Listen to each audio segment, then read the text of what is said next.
Votre attention s'il vous plaît. Cet élément est en lingala et en français. Contactez-nous pour savoir s'il est aussi disponible en la langue de votre préférence.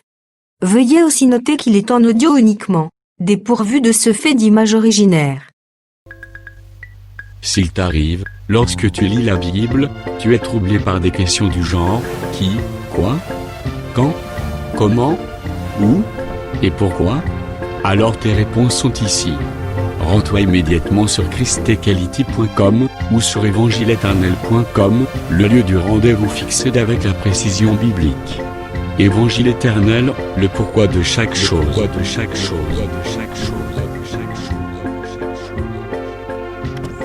Pour nous encourager à continuer à vous servir, nous ne vous demandons pas grand-chose, sinon de souscrire à l'une de nos YouTube channels qui correspond à votre version linguistique. Souscrivez s'il vous plaît. La rubrique Pasteur et présente aujourd'hui le docteur Alain Zuzi Condé, ministre de l'Évangile éternel.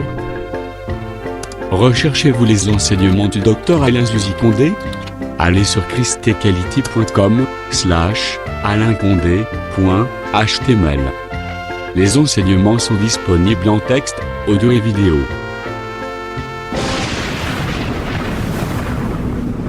Bonne édification au nom de notre commun Seigneur et Dieu Jésus-Christ. Amen. Ok.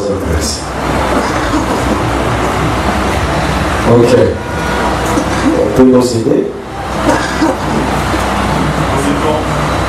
Ok.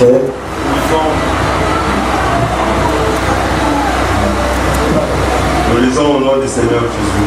Amen. Au commencement, Dieu créa les cieux, la terre. La terre était informe et vide. Il y avait des ténèbres à la surface de l'abîme.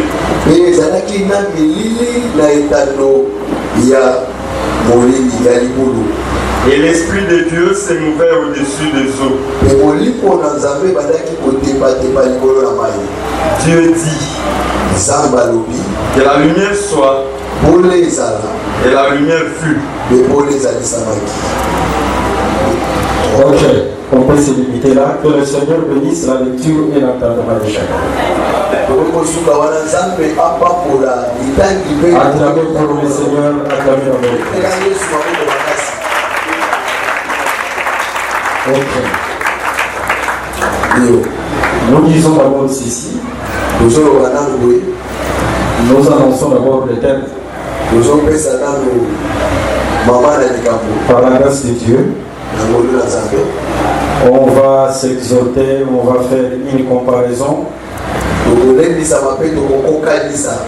entre la création invisible et le livre d'Ézéchiel chapitre. C'est ce qu'on va parler ce matin. Alors, que le Seigneur t'aide, que tu ne sois pas distrait, branché par rapport au message. Et c'est ce qui va faire ta visitation ce matin. Dans leur détresse, ils ont prié. Il a envoyé sa parole. Et cette parole a été un secours qui ne manque jamais au temps de la détresse. Tu vas comprendre que le Seigneur a mis ton secours dans la parole. Nulle part ailleurs. Seulement dans sa parole. Ok, avant de commencer, nous disons premièrement ceci. Dans le livre de 2 Rois, chapitre 10, le verset 1er, nous remarquons le roi d'Israël avait des précepteurs. Il avait des précepteurs. Les précepteurs, ce sont des gens engagés par les rois pour la formation de ses enfants. C'est-à-dire pour éduquer ses enfants, former ses enfants, donner la connaissance à ses enfants.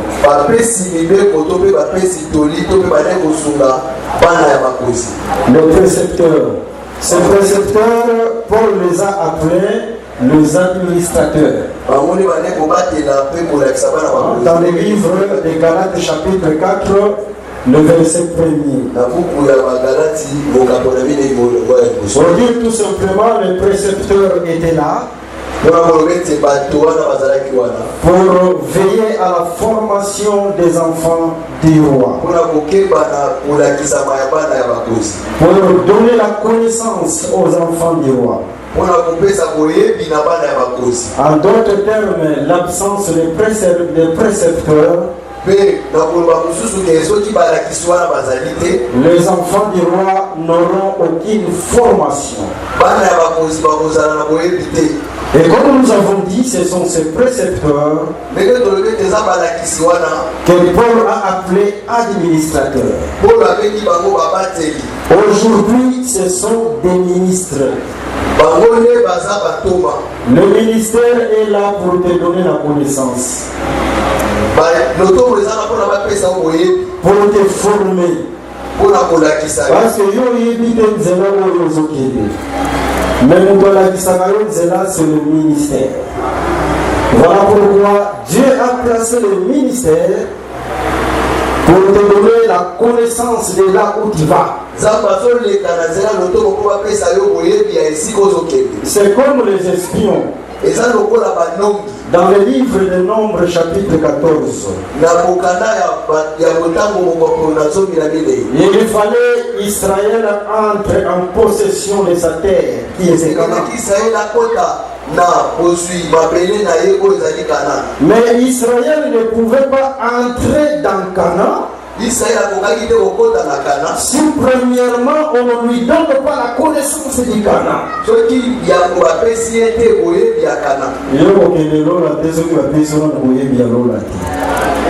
Pour dire que ce qu'on appelle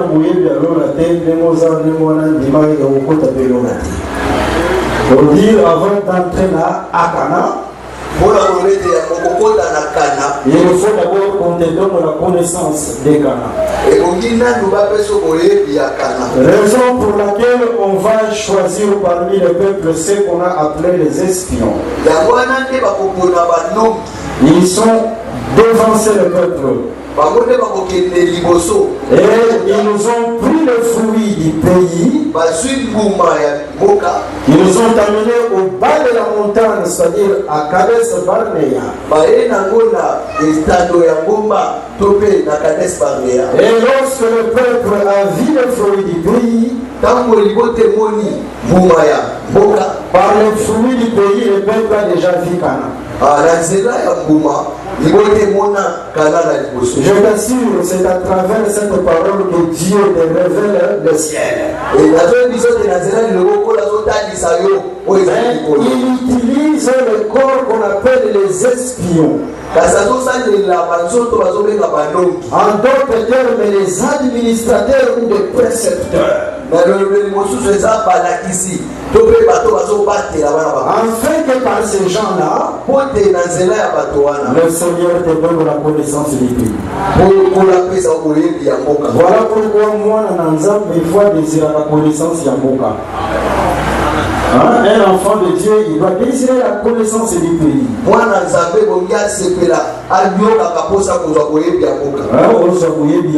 faut désirer.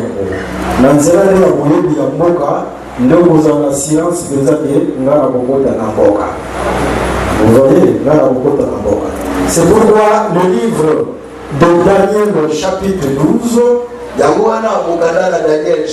12 donne une promesse. Dans les derniers temps, la connaissance augmentera. Dans Daniel 12, verset 4, na likolo ya suka boyebi ya bato ekobakisama nasalelaka ngonganga sino nde na français boye ngongekokinoki nasalela ngonga makambo eza ebela koloba apema. Daniel chapitre 12 verset 4, promesse moko epesami kuna. Promesse wana elobi na mikolo na suka boyebi ekomata. Ça c'est une promesse oyo nzambe apesaki ke boyebi ekomata na mikolo na suka. Voilà pourquoi peuple oyo akomi na mikolo na suka, c'est un peuple oyo adésiraka mpe boyebi. Parce que boyebi ezalaka na objectif final. L'objectif final ya boyebi, toujours dans le livre de Daniel chapitre 12, c'est sanctifier et purifier le peuple. Raison pour laquelle, sans la sanctification, personne ne verra Dieu. Mais non qu'on soit sanctification de Dieu, on soit la sanctification dans Zéra Yamoyébi. On retourne à la question Boyébi des Anini. On entend parfois, quelque part, combien de la connaissance enfle. La connaissance qui enfle, c'est la connaissance de la loi. Mais la connaissance de Jésus-Christ est sans flacataire. La connaissance de Jésus-Christ, c'est un objectif. Il y a pour sanctifier, il y a pour purifier, pour être préparé à la rencontre du mari. Et cette connaissance, c'est quoi? Au lieu d'un livre, il y a Proverbe chapitre 2, le verset 6. L'Éternel donne la sagesse. De sa bouche sort la connaissance et l'intelligence. La connaissance, c'est quoi? La connaissance, c'est ce qui sort de la bouche de l'Éternel. Vous voyez, directement, au lieu d'un livre, il y a Matthieu chapitre 4. L'homme ne vivra pas de pain seulement. Moutagobika kakanalipate. Mais Moutagobika, na liloba nyonso oyo ezobima na monoko ya nani ya nkolo. Mais le Proverbe chapitre 2, le verset 6, na monoko ya nkolo nde connaissance ezobima. Mais na Matthieu 4, nde na monoko ya nkolo parole ezobima. Par là de comprendre que la véritable connaissance c'est la parole de Christ. Est-ce que vous comprenez? Une vraie connaissance c'est la parole de Christ. Il faut se faire la parole de Christ. Et il va pas battre, et il va avec un objectif, nakati na bomo itayo. Et to limisa miete na tombo ya lelo yo, ni lo ba o pe ko bima pa battre. Et le ba o il faut ça la mission moko nakati na bomo itayo. Moi je crois à ça. Yo pe so to dimi na bo, o bomo na ya na bomo na Yesu Christ. OK. Ça to limisa bangonga. To lobike to ça la comparaison de ça entre Genèse chapitre 1er, précisément pour s'attarder sur la création invisible, et pour ça il y a Ézéchiel chapitre 1er. Tout le temps dans l'écriture, il y a Genèse chapitre 1er, le verset 1er jusqu'au 3e verset, écrit les auteurs de Sabiso. Comment l'Esprit de Dieu se mouvait au-dessus des eaux. Mais en tant que l'Esprit de Dieu se mouvait au-dessus des eaux, nous avons été à Kanissa Rubino, il faut que la création visible. Mais pour la création visible, que la lumière soit. Mais avant que cette création-là visible, il y avait déjà la création invisible. Vous voyez? Par exemple, il y avait la terre, Mabélé Zalagi déjà. Mabélé, tout le monde a le troisième jour. Mabélé, le troisième jour, ils ont déjà. Mais les Alamani n'a pas dit la main. Quand elle a dit le troisième jour, à Salagini, à Béni, à Maï, Maï, pour ceux qui sont Nicolo, pour ceux qui sont à Béni, à Béni, ma Béni. Mais Mabélé, ça l'a déjà. Mais là, ceux qui m'a donné, ça l'a déjà. Mabélé, qui l'a donné. C'est ça la question qu'on doit se poser.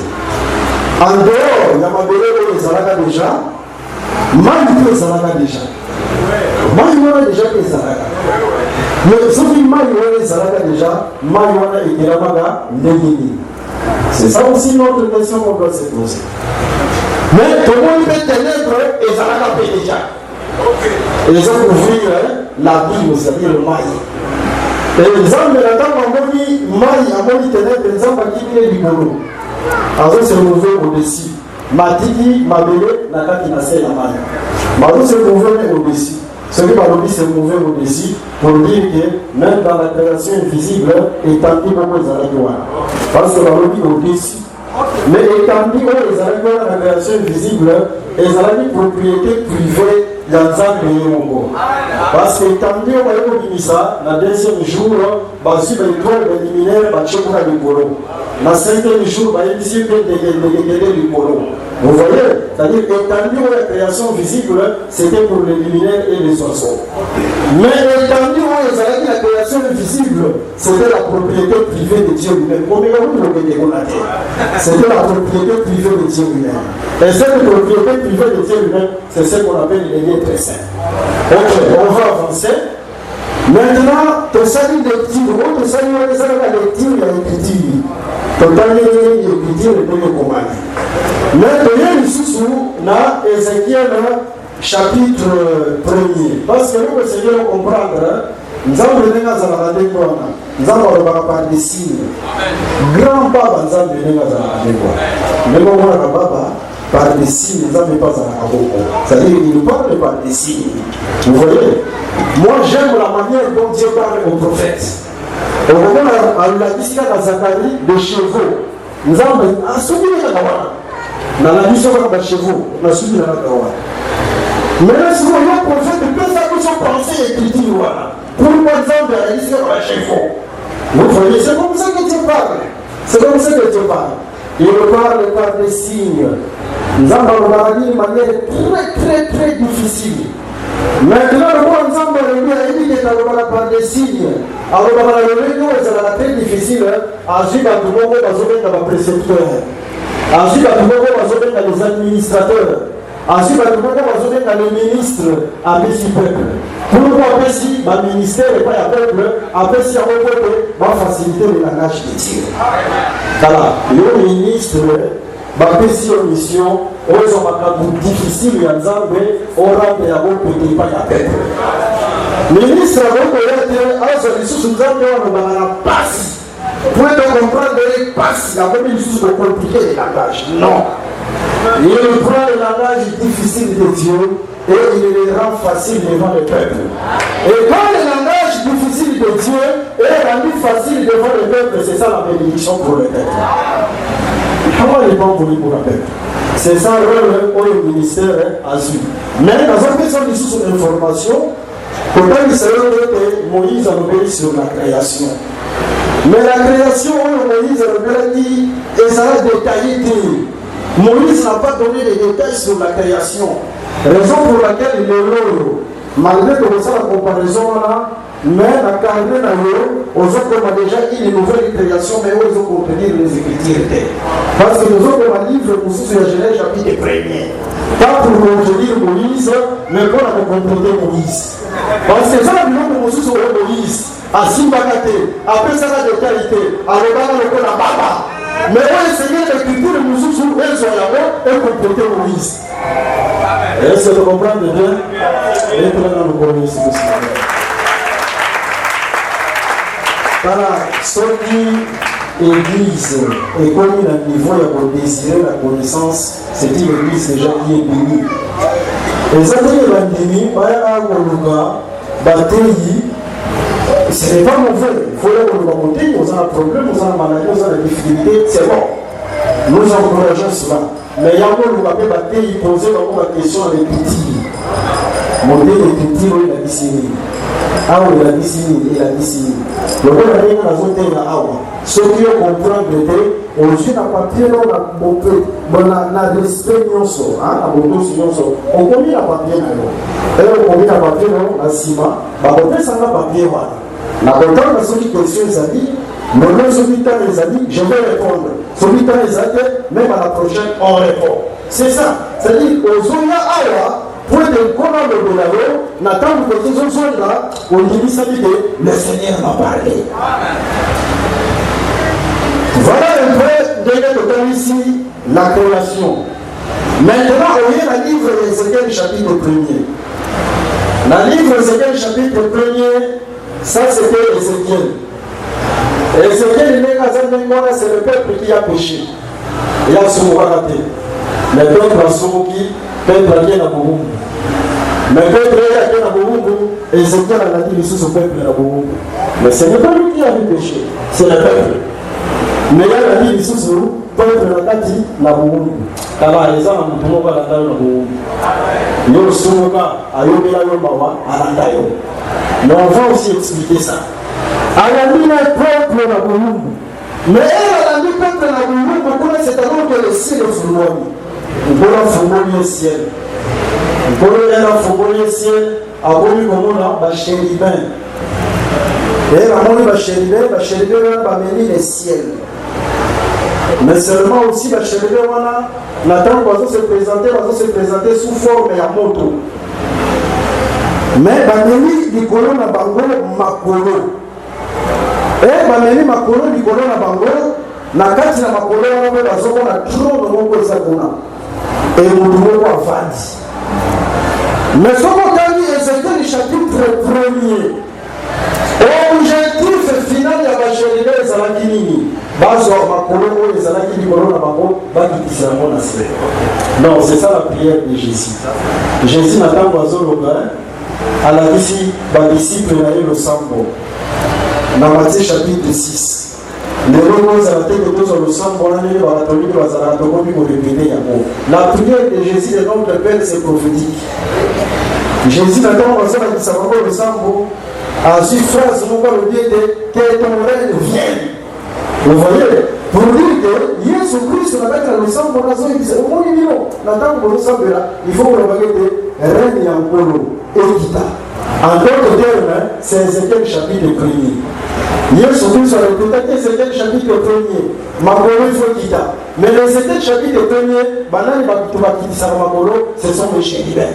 C'est-à-dire l'objectif final de la banque est que makolo va se transporter et quitter la scène. Peuple peut habiter makolo wana.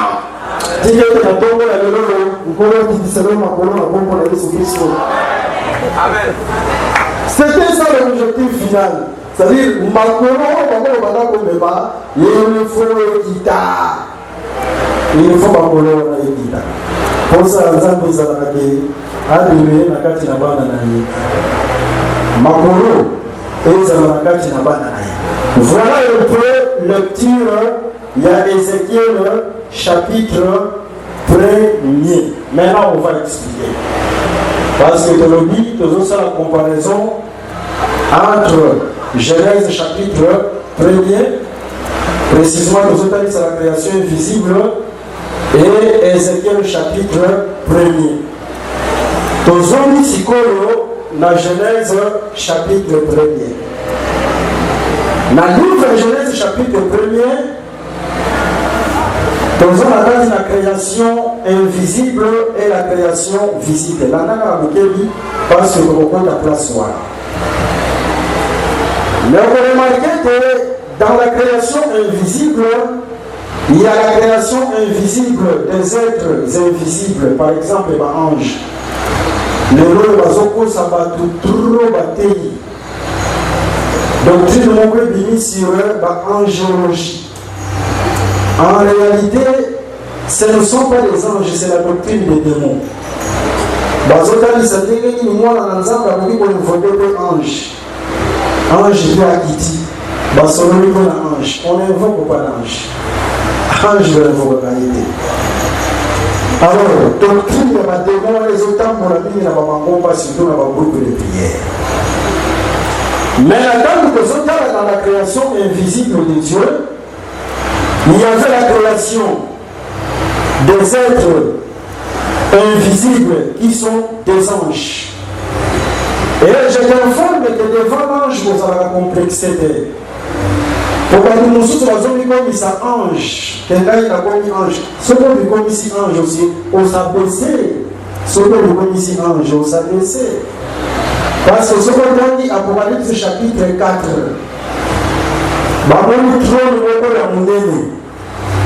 mais tout autour du trône, il y a des petits trônes. Mais la petite trône, la petite y a un bateau.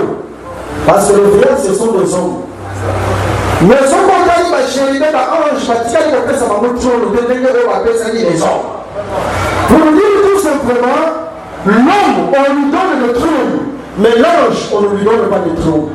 Alors, nous sommes comme ici anges, comprendre que nous sommes la table de renier. Ils ont renié. Nous avons renié. Parce que les anges, on appelle ça comme un trône. On donne le trône à l'homme. Alors, je recrute. Donc, un ministre, c'est un ange. Un ministre, ce n'est pas un ange. La définition de l'ange, c'est l'esprit au service d'eux. Un ministre, ce n'est pas un esprit. Mais l'esprit ministériel qui est en lui, c'est celui qu'on appelle l'ange. Vous voyez? Alors, nous, comme ici, ange, Nathan, nous sommes pour régner la trône. Nous sommes régner. Nous sommes ange. Nous sommes les amis de Dieu, les saints de Dieu, les sauvés, au bazar de la royaume. Et dans la création invisible, il y a la création invisible des êtres invisibles, anges, mais il y a aussi la création invisible des choses visibles. Par exemple, la création invisible des choses visibles, tout le monde a mabélé, dès notre introduction, mabélé, bakenaka yabo, mabélé et kinamaka. À part mabélé, tout le monde a l'issue création ya maï, création ya ténèbres. Mais nous avons la création invisible. Mais on va comprendre que nous avons des prophétiques. Nous avons instruction à Katina Yango. Nous avons un message. À ça, nous avons par hasard, nous avons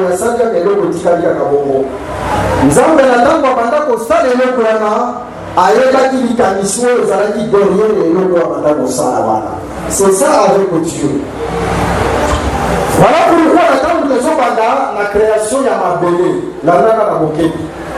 Voilà que vous compléter le livre de Genèse chapitre 1er, parce que Moïse a fait ça dans la détaillité. Nathan, nous voir Genèse chapitre 1er, sur la création de la terre. Il y a une écriture où les autres sont la boussole. Dans le livre de Psaume chapitre 104, reçu le verset 5, dit le 6e verset. Écriture autre outil, qu'on peut savoir, écriture le livre noir sur blanc. Et dans l'ICT, un colo azul m'a donné à poser la main dans le fondement de la yango, pour être m'a donné et ça l'a ébranlé. Pour être m'a donné et l'humanité. Oh, par là de comprendre que avant colo a formé ma donné, a qui la m'a donné dans la création invisible, nous avons aboli ce qu'il a nous, le fondement pour la terre. Comme on dit, nous avons vraiment tongi. Nathan nous a tongaka, abadakana nous a fondement. Voilà pourquoi la tongi il faut veiller sur le fondement. C'est très important. On continue dans l'ongela, nous avons vérifié dans l'ongela fondement. Parce que ce fondement est bien placé. Ata mi pepeye, ata bambongeye, l'ongela le mot ata érotique à la boboyate. Mais ce fondement est bien placé. Mon bébé qui est, et moi on met à l'ongela est quoi. Voilà pourquoi il faut bien veiller sur le fondement. Il y a un colo. Nathan ça m'a donné dans la création invisible, la première des choses à veiller qui n'a sur le fondement. Alors bien il faut un fondement. Parce que ça m'a donné comme une maison. Mais là, le Seigneur a posé la cause sur un fondement. Mais dans le fondement, on nous a pas posé ma belle. Fondement, on nous a pas posé ma belle. On dit que point de ma belle est ningana tête. Point de ma belle est à la effacer tête. C'est ça l'objectif de Dieu. Nous avons posé ma belle dans le fondement. Mais point de ma belle est à la effacer tête. Point de ma belle est ningana tête. Mais cherche dans les Écritures. Fondement ni de où les alagades, ceux qui vont poser un date, attendent de payer. ata babongi ye ndako wana koningana te ndako wana kokoya te. Ces fondements c'est moi. Yango nakomona ete Yesu Kristo ayaki korepete yango. Oye na livre ya Matthieu chapitre 16 obandi na verset 13 ti na verset 18 Yesu alobi boye tu es Pierre, mais sur ce roc moi Jésus je bâtirai mon église. Moi Jésus je bâtirai mon église sur quoi? Sur les rocs. Alors dit que les portes du séjour de mort ne prévaudront rien contre cette maison. Pour dire que ni peuple qu'on a, bambonge qu'on a, mais le monde ndako etongami likolo libanga, ndako ekotikala kokoya te. C'est ça l'église. Ndako ekotikala kokoya te. De par là de comprendre que Nzambe n'attend azobongisa fondement pour la mabele. Pour les mabele ningana te, fondement on Nzambe abongisaki c'était la pierre. Dans la création invisible, avant Nzambe qui la mabele, et l'on va dire que c'est la qui est dans mabanga. Maintenant, la table qui est dans mabanga, la création visible, azu mabele sikolo, akeli yango, ayo tia yango likolo ya mabanga. L'objectif n'est pas la diminuer. L'objectif est la que mabele est ningana te. Mais il y a une question qui se pose. Est-ce que Dieu parlait de cette terre? Nous avons parlé de la donc on va comprendre que Mabele nous a parlé de la Nous sommes dans la création visible, c'était un signe prophétique. Mais Mabele nous a parlé de la c'était tout un peuple. Maintenant le peuple, on est tombé dans la libanga.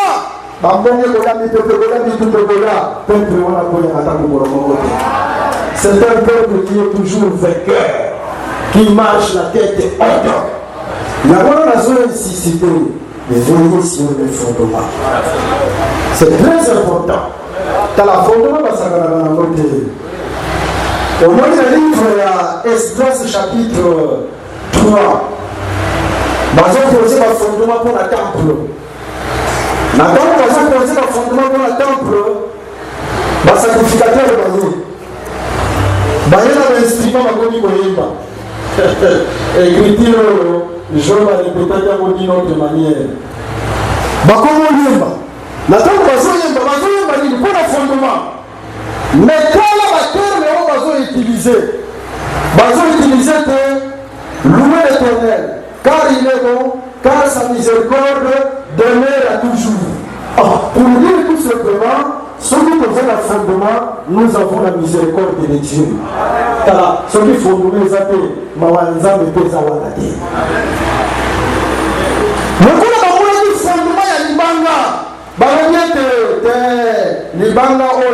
C'est la miséricorde de Dieu. C'est la miséricorde de Dieu. Celui qu'on faisait sur la pierre, le fondement de la pierre, la miséricorde de Dieu sera avec nous. Et quand la miséricorde de Dieu est avec nous, nous sommes aussi dans le combat de Jésus Christ pour nous soyons encore. Tu es dans la tombe de l'Éloïo, Mayanza Bezala Nicolona Léo. Nous sommes aussi dans la tombe de l'Éloïo, nous sommes dans le combat de Jésus Christ. Voilà, dans la création invisible, et le Salemaki, Nkolo Asalina no Libanga. Asali Libanga. Badisa ya mwana kati la Bible na yo. Nzamba Asalina no Libanga dans la création invisible peut informer Mabele Ayoko Chayabo Nikolo ya Libanga.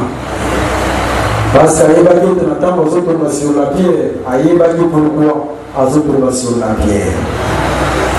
Au moins il y a un peuple. Le livre à Ésaïe chapitre 51. Aussi verset 1er, aussi verset 2, verset 3e. La Bible Abraham Libanga, les rochers. Abraham c'est les rochers, Azala Libanga.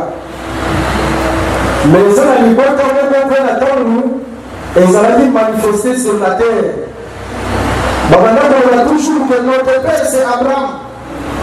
En d'autres termes, le fondement de la Bango c'est Libanga. Pour ce peuple-là. Le fondement de la Libanga, c'est Abraham. Tala, Ataba Mbongeye, Ataba Nipepeye, mais ceux qui nous ont akanisi sur les Banga, akanisi sur Abraham, à Colombie, ça va reprendre de l'Égypte.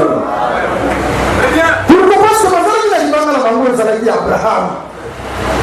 Et quand Dieu venait, il regardait la pierre, il regardait Abraham, et quand il regardait Abraham, en tant que peuple dans l'Égypte, en tant que quand il a mal eu l'Égypte, à cause de la pierre. À cause d'Abraham,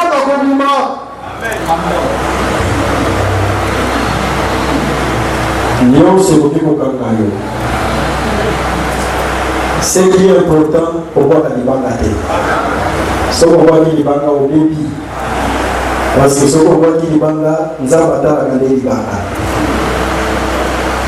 Quand on a Jésus-Christ, quand on a la parole, à cause de la parole, à cause de Jésus, quel que soit le temps de circonstances, nous avons pas besoin de nos cours. Nous avons pas besoin de nos cours. Et voilà pourquoi ce peuple devait veiller sur la pierre. Et les actes très importantes. Parce que les âmes se souviendra toujours à l'Ibaka pour être à la grâce. Nazokala David na motobola azalaki mwana mokie.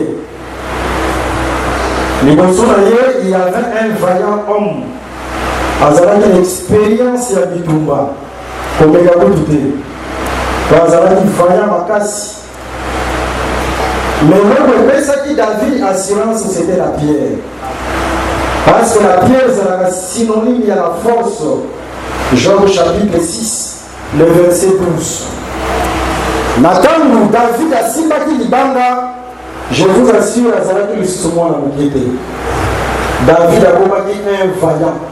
Attends le regard d'autonomie. Le robot, il n'y a pas ce que j'ai la pierre.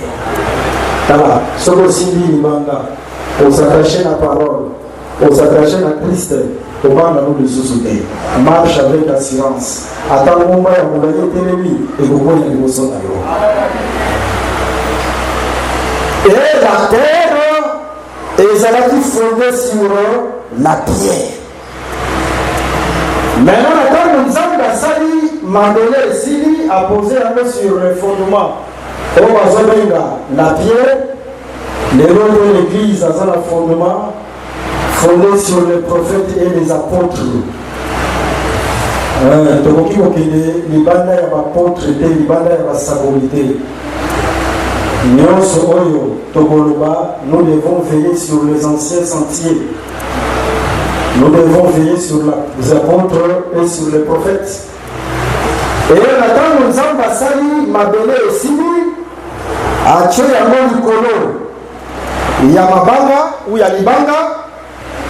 Les Siko, nous avons la Mali. La Banga bien. Nous avons qui Mabele Liboso, Mali Yakinasi. Par rapport à quelle écriture? Par rapport à Psaume chapitre 104, aux yeux verset 6, on a écrit les hommes noir sur blanc, après ma donnée au Salemi, nous avons besoin qui maille et là qui ne conçut pas ma béné. Pour dire d'abord c'était la terre, et après maille et là qui ne conçut pas ma béné. Je vous donne une petite connaissance avant de l'expliquer à vous. Je pose à peu par Nayo. Tous les temps, ils savent que la création invisible. D'abord, dans les Écritures, il y a deux sources. Il y a la cour d'eau.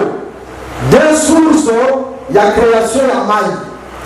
Maille est la cour d'eau est soit par la pluie. La grave bien. On connaît l'importance de l'amour. Et quand soit la mboula. Par exemple, aujourd'hui, Genèse chapitre 6, le verset 5. Nathan nous voulait aider Dakar. Et quand il s'est fait la cour d'eau, la fleuve, ma maille.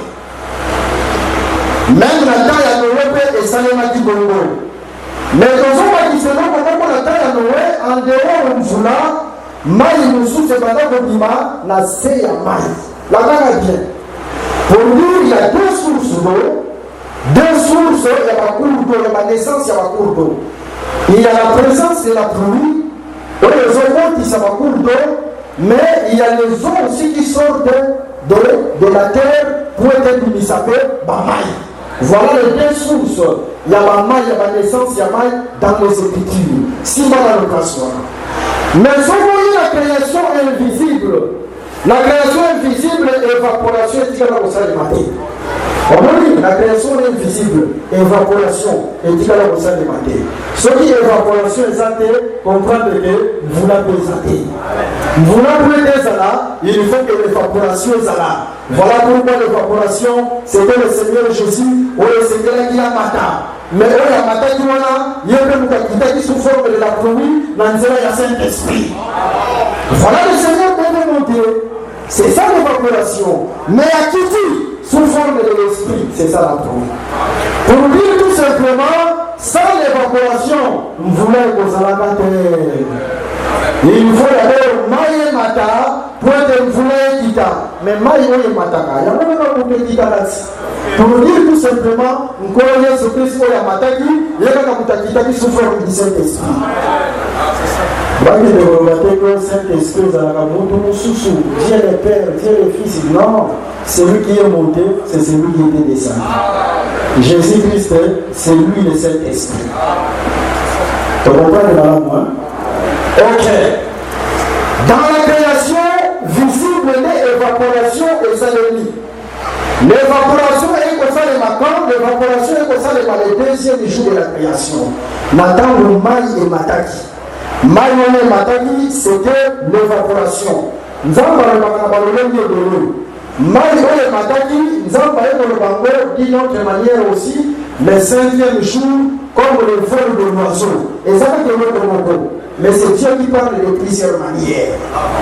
Voilà pourquoi la création visible est de son l'évaporation. Mais la création invisible, l'évaporation qui a dans la terre. Pour dire tout simplement, dans la création invisible, Maïou est béni ou et quand on dans la création visible. Mais pour la création invisible, pour dire tout simplement, de la même manière que m'a donné à Mimisa Maï dans la création invisible, m'a donné à Bontimaï, c'est aussi de la même manière dans la création visible, Maï à Bontimaï. Est-ce que vous comprenez, madame? M'a donné à Bontimaï, mais Maï parlait de Bota, m'a donné. C'est comme l'homme. Moi aussi, abîmé la katina, mon bali, mais mon bali pas de la katina, moi aussi. C'est la même chose. M'a donné à Bontimaï, mais Maï peut, à y'a que Bota peut m'a donné. Moi, mon bali, à Bontimaï, moi aussi, mais moi aussi, t'as Bota mon bali. On va pas pour la bio. Les gens sont faciles. Trop facile. Mais on sera de votre salut, sujet de prière. Les hommes va sembler dans la connaissance. Dans la seconde, les hommes dans la connaissance, c'est de se servir Dieu en dehors de sa volonté. Attends, on est lié, attends, on est quartier, on va passer serviteur de balle. Mais ceux qui ont présenté les hommes de Malobanaïté, les hommes de Amoyokayote, dans la base à la vaquée, ils ont présenté les hommes de Malobanaïté. Pour comprendre les choses fous, aux puissances et les garants. Dieu, on l'adore dans la connaissance. Voilà pourquoi le peuple doit être bien enseigné pour être peuple dans la moyebi, ensemble dans la kati na moyebi. On n'a pas pour le bureau. Et Maï est qui Kozipa Mabele. Maï n'attend le Zipi Mabele, Nzambe Moutapele Metaki Yambo. Nzamba Teli Mabele n'a permettre que Maï et Akosipa Mabele. Et après Nassima, Ténèbres Yaki et Zipi Maï. Tala Makamousale Maki, la création invisible. Le Tala Nzamba Zosala. Nzamba Teli Mabele. Et Maï et Akosipa Mabele, Nzamba Yoki Mino Likolo. Pourquoi pas Yoki Kaladi Kuna?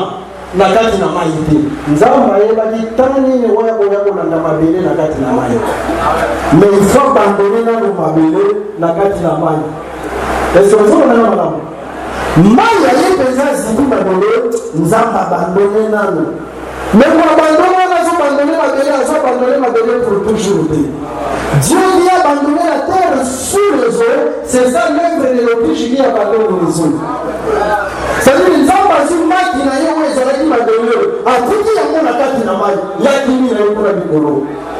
Alors c'est mouvant au-dessus. Mais quand c'est mouvant au-dessus, c'est mouvant, et dans les cités, il y a qui m'a donné. Agoya Kolanda Mabele. Agoya Kolanda Mabele, c'est ça Ézéchiel. Ézéchiel mabele ezokende na kati na mai parce que mabele oyo ezokota na mai c'était Israël oyo azokota na Babylone. Israël atango ezokota na Babylone c'était mabele oyo ezokota na kati na mai et azokota na mai par la volonté de Dieu parce que nzambe ayaka na deux projets. Nzambe azalaka na projet de malheur mpe azalaka mpe na projet de paix de bonheur. Un projet de monnaie. Non. Ce qu'on a dans le livre, il y a Jérémie chapitre 18 et le verset 11. Nous avons appelé un projet de malheur. Projet de malheur, on va bien dans le temps de l'hiver. C'est l'Autriche qui abandonne les eaux. Nathan nous avons besoin de m'appeler, on dit nous quoi sali, à bout de ça, on a gagné la main. Nathan nous avons besoin d'Israël, on a besoin de peuple d'ailleurs, à bout de ça, la Babylone. C'est ça le projet de malheur de l'Éternel. Naye Bissayo, attends, ça va permettre ma capamakasi na kati na yo, à permettre mon projet de malheur. Mais pour moi, il y a aussi le projet de paix de bonheur. Nous avons bâti à ma maman. Il y a toujours le projet de paix et de bonheur. Mais les deux projets viennent de lui. Et ça le projet de malheur, et ça le projet de paix vient de lui. Mais lamentation sur la vie sortie. Lamentation 3, le verset 38, le nom et le bien. C'est-à-dire le projet de malheur et le projet de bonheur. Et il y a des moyens encore. Mais le projet de malheur, c'est ça Dieu qui va former la terre. Mathilde m'a donné la citoyenne. Allez, il y a qui est du Corona, l'Autriche qui abandonne les îles. Mais l'Autriche n'abandonne pas les îles pour toujours. Il y a un temps où Dieu, l'Autriche ouvre les ailes. L'ouverture des ailes, sur le livre, il y a Ésaïe chapitre 31, le verset 5, c'est apporter les saluts. C'est venir au secours. Nzambe n'attend pas permettre à Makamomakasi. À réserver un peu l'ouverture des ailes pour la mission. D'ailleurs, l'hiver est dans la bonne saison. Salomon a son mission dans le livre Cantique, chapitre 2. Alors, l'hiver est passé. Ce qui m'a dit, l'hiver est passé dans les Salaka.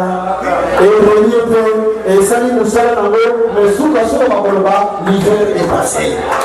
Attends, ma difficulté, l'hiver est passé. Et pour être le premier Nicolas, ça va dans le projet de quoi? Projet de paix et de bonheur. Maintenant, il y a tout à l'heure. Nzambe a télé les couleurs sur le nouveau au-dessus des eaux.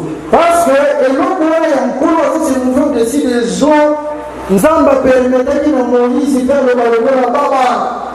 En réalité, c'est Noana, c'est ça Ézéchiel chapitre 1er. Ézéchiel chapitre 1er, Bamoni Bachemine, Bazon de Manzambe Nicolo, et Bazon de Galinga, Bazon de Manzambe. Mais l'objectif est là qui était tôt ou tard, Makolo il faut dire. Dans la création invisible, Zamba Zalaki Nicolo Chemine, Azon de Galinga, Azon de Galinga. Mais il avait un objectif, un jour il voit qu'il t'a dans la création visible. Et maintenant, les Zalaki ont la carte. Et Zalaki a la carte. Alors, le corps a dit bon, qu'est-ce que je dois faire dans la création physique? Le corps a béni dans la carte de la maille. La béni dans la carte de la maille, il a bossé la vie. Que la lumière soit! La lumière fut. Mais la lumière, on va passer la carte. Lumière, on va gagner le corps, va sauver l'égalité. Ma place qui a gagné, ma place à gagner, le corps, la quatrième jour. Lumière, on va Salaka, Salaka, crocodile, à Job. Eux, la carte, la sey à maille. Cette lumière est contaminée la carte, la sey à maille. Lumière, on attend nzamba ndi kolanda mabele oyo atikaki na kati na se nzamba ndi kolanda mabele oyo atikaki. Raison pour laquelle cette lumière c'est Ézéchiel. Ézéchiel asalaki na lisumu te, mais peuple asunguli, peuple faut que la déportation, peuple lokola la terre akomi na kati na se ya mai, mais peuple na terre akomi na kati na se ya mai. Ézéchiel alani le peuple. Ézéchiel ozola na peuple na kati na Babylone, c'est ça la lumière du premier jour. Ozola na mabele na kati na se ya mai. Nzamba otika yo te, nzamba abandone yo ata mokolo moko te. Soki olelaki, soki olitungisi d'une manière à l'autre à cause ya makambo olikelaki yo, tika ete na nzela liteya oyo nzamba akonsole motema. Ézéchiel alaki peuple. Et curieusement, la première vision, où Ézéchiel a zomona, il formona, nzambe lokola la création invisible. Azomona la chérubin. La chérubin va transporter nzambe yemoko likolo. Oh non, là c'est merveilleux. Ce qu'il a vu là, Ézéchiel, c'est ce qui était dans la création invisible, Dieu qui s'est levé dessus aux eaux. En d'autres termes, nzambe azopesa Ézéchiel assurance. Azotangisa ete Ézéchiel kolonga te. Lokola mabele ekoti na kati na mai, ngai natikaka mabele te. Nazoserve likolo na kolongo natakaka mabele. Nakobimisa mabele oyo na kati na mai.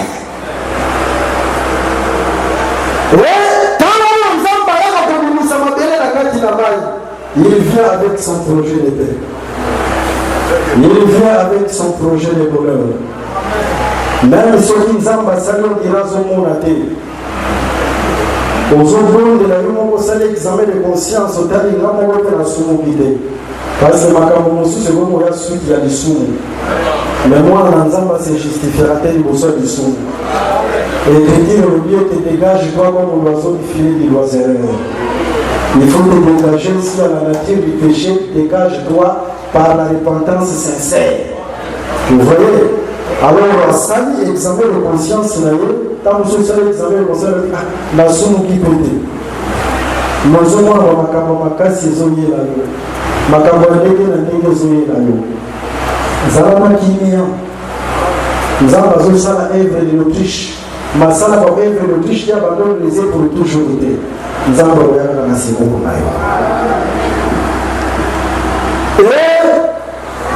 la lumière soit. Cette lumière devait aller au fond la katina mai. Il faut que dans la katina mai pour être dans le peuple, on a la katina mai. Pour être éclairer le peuple, on a la katina mai. Ça c'est l'expression de l'amour de Dieu. Voilà pourquoi il faut comprendre que David a Zonoba. David a Zonanisake. Nani Nazaraki kuna na Zamba. Naba Bredi. Nazosu Kisangawa. Pour Kanameko. Donc on se sur le développement pour la prochaine. Nazaraki na Zamba Naba Bredi. Mais natango na komona Bredi na monoko ya nkosi. Na David na kosala nini na kokima mbangu. Na frappé Kosi pour la bikisi Bredi. Vous voyez, David a sorti ma main, a frappé Kosi pour la bikisi Bredi. C'est ça la lumière où les autres qui mettent la Seyamani. Où est là dans le peuple. Voilà pourquoi Jésus-Christ était fallu qu'il était dans ces jours de mort. Où est là dans l'Andayo. Oui, Sarah Natango Bakitaki, Bayaki et pas ya Pharaon. Bakiti na Abraham et pas ya Pharaon, Sarah. Et Bakiti wana, Wamoni Sarah zalaki mwasi kitoko. Dernièrement, Bakiti biso sur Sarah. Sarah zalaki mwasi kitoko, bazotale bana makoloti na souki défaut zalaki. C'était aussi l'image du Christ. Oui, c'est bien que Zalatan a défouté. Alors Pharaon a zuyé. Pharaon attend qui a moins qui a zuyé déjà pour la bonheur. A zuyé déjà pour la bonheur. Elle a zuyé Sarah. Directement envoyé pour frapper la maison des pharaons. Et elle a frappé la maison de Pharaon. C'était aussi l'occasion pour être babinisa de boire les moussus de Zalaki Nakati Nandaba Pharaon. Pour être babinisa de sous ma servante moussus de Zalaki Nandaba Pharaon. Pour dire, bah, on va compter Nandaba Pharaon, mais en réalité, Zalaki à Pharaon. Mais le madame de Zélangonga, Sarah a compté Nandaba. Sarah n'a pas Mokota, va dépouiller les autorités de principauté. La dame va se dépouiller les autorités de principauté, c'est ça la lumière du premier jour. En fait, on a donné le troisième jour de la Bodima. On a pas pour la mort, ici, on